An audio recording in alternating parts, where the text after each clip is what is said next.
Segunda Carta de Pedro, capítulo 1. Eu, Simão Pedro, servo e apóstolo de Jesus Cristo, escrevo esta carta a vocês que, por causa da bondade do nosso Deus e Salvador Jesus Cristo, receberam uma fé tão preciosa como a nossa.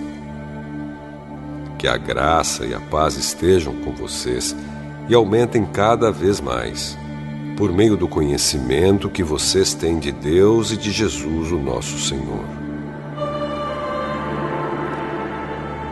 O poder de Deus nos tem dado tudo o que precisamos para viver uma vida que agrada a Ele, por meio do conhecimento que temos daquele que nos chamou para tomar parte na sua própria glória e bondade. Desse modo, Ele nos tem dado os maravilhosos e preciosos dons que prometeu. Ele fez isso para que, por meio desses dons, nós escapássemos da imoralidade que os maus desejos trouxeram a este mundo e pudéssemos tomar parte na sua natureza divina.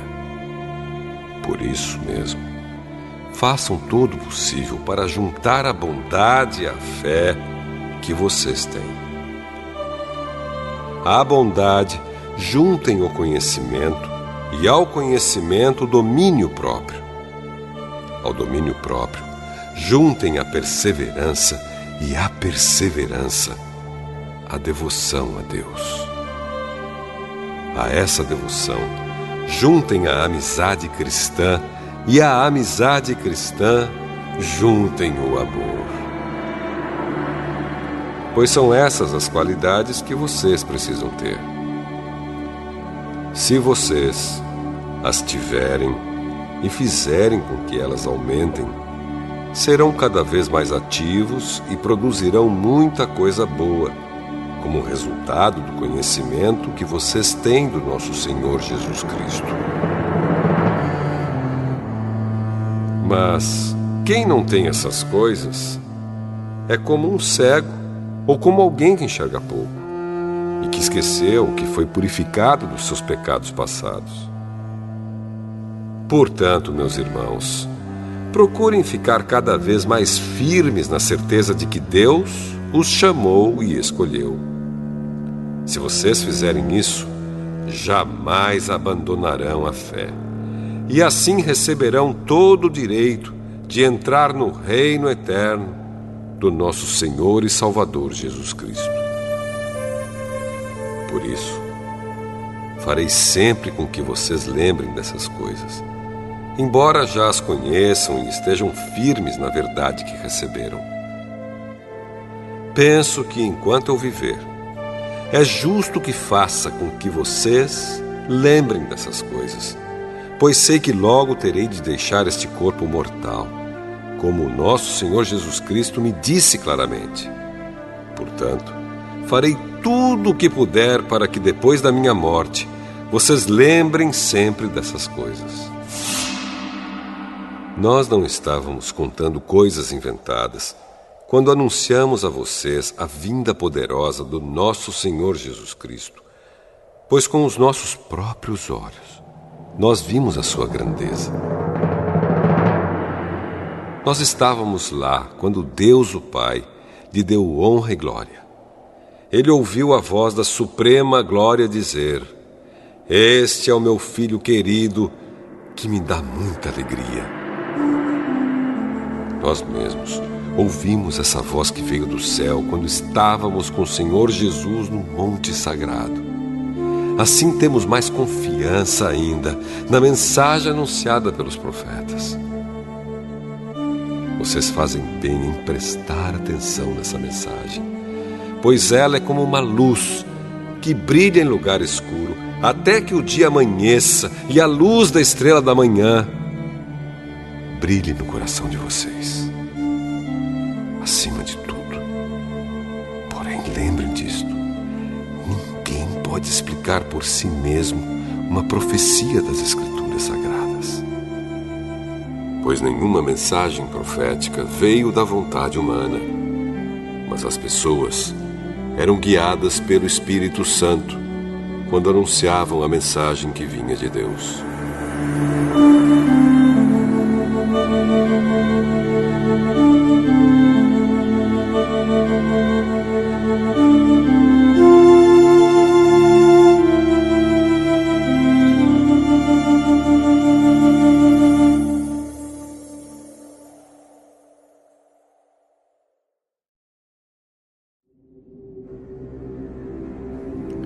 Segunda Carta de Pedro, capítulo 2. No passado, apareceram falsos profetas no meio do povo. E assim também vão aparecer falsos mestres entre vocês.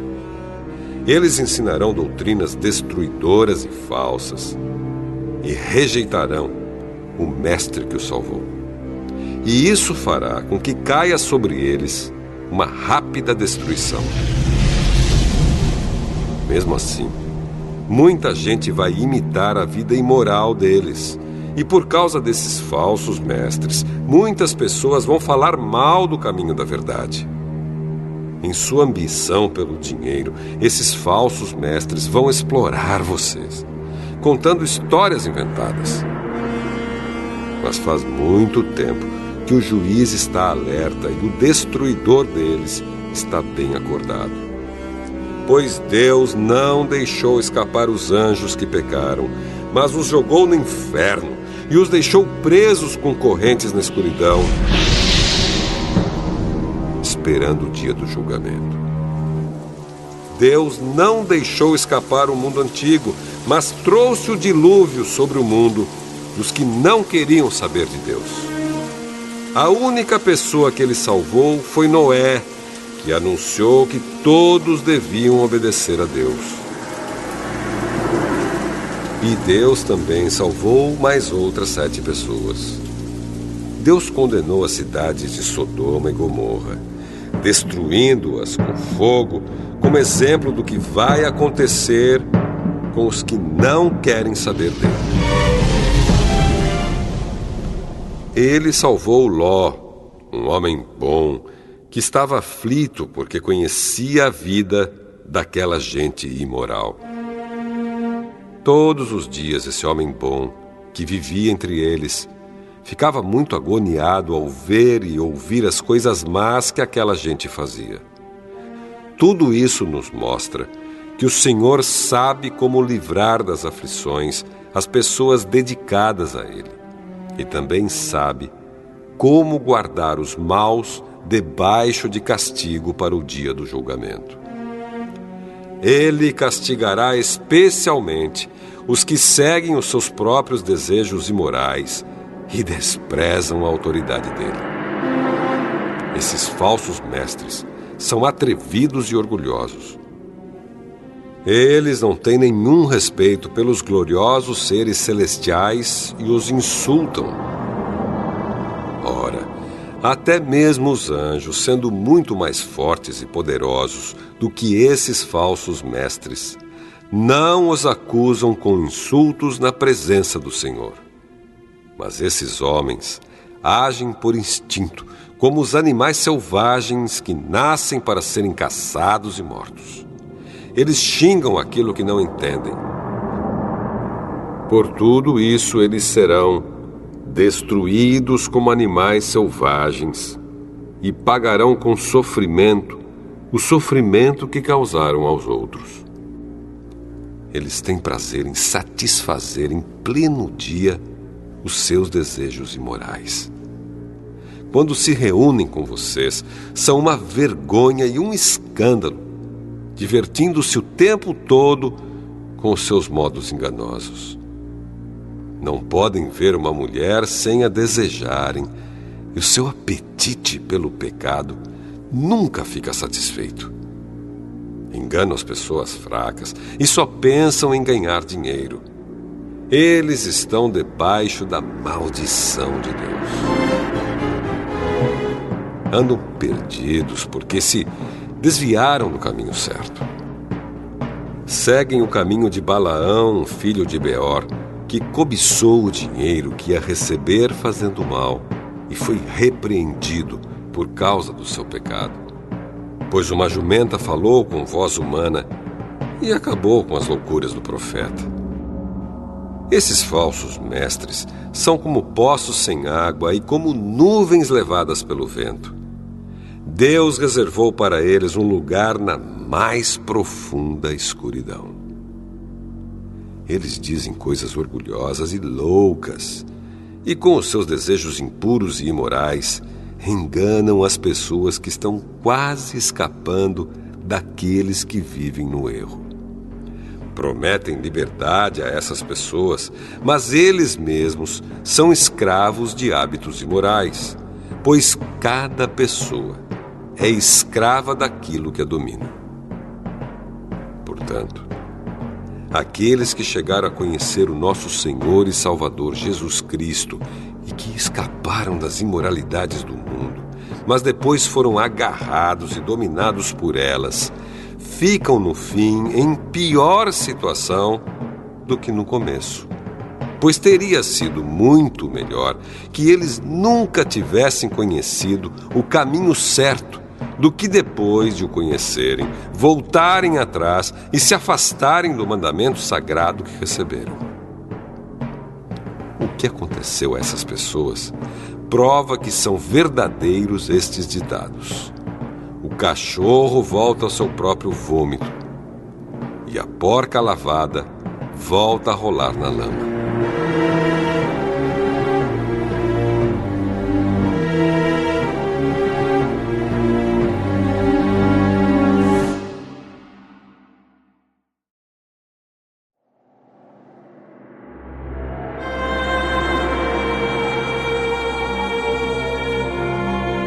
Segunda carta de Pedro, capítulo 3. Meus queridos amigos, esta é a segunda carta que estou escrevendo a vocês. Nessas duas cartas, procuro despertar pensamentos puros na mente de vocês, fazendo com que lembrem dessas coisas. Quero que lembrem das palavras ditas há muito tempo pelos santos profetas e do mandamento do nosso Senhor e Salvador, que foi dado a vocês por meio dos apóstolos que anunciaram o Evangelho a vocês. Primeiro, vocês precisam saber que nos últimos dias vão aparecer homens dominados pelas suas próprias paixões. Eles vão zombar de vocês, dizendo: "Ele prometeu vir, não foi? Onde está ele? Os nossos pais morreram e tudo continua do mesmo jeito que era, desde a criação do mundo." Esses zombadores esquecem, de propósito, que há muito tempo Deus deu uma ordem e os céus e a terra foram criados. Esquecem que a terra foi formada da água e no meio da água, e também que pela água do dilúvio o mundo antigo foi destruído. Mas os céus e a terra, que agora existem, estão sendo guardados pela mesma ordem de Deus, a fim de serem destruídos pelo fogo. Estão sendo guardados para o dia do julgamento e da destruição dos que não querem saber de Deus.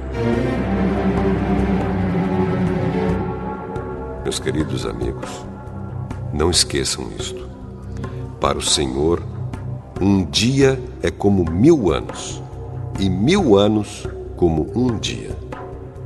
O Senhor não demora a fazer o que prometeu, como alguns pensam.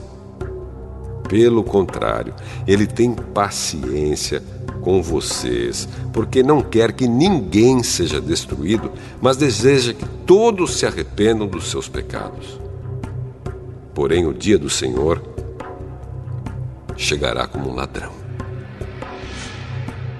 Naquele dia, os céus vão desaparecer com um barulho espantoso e tudo o que há no universo será queimado. A terra e tudo o que existe nela vão sumir. Sabendo que tudo isso vai ser destruído assim, então que tipo de gente vocês precisam ser? A vida de vocês deve ser agradável a Deus e dedicada a Ele. Esperem a vinda do dia de Deus e façam o possível para que venha logo. Naquele dia, os céus serão destruídos com fogo.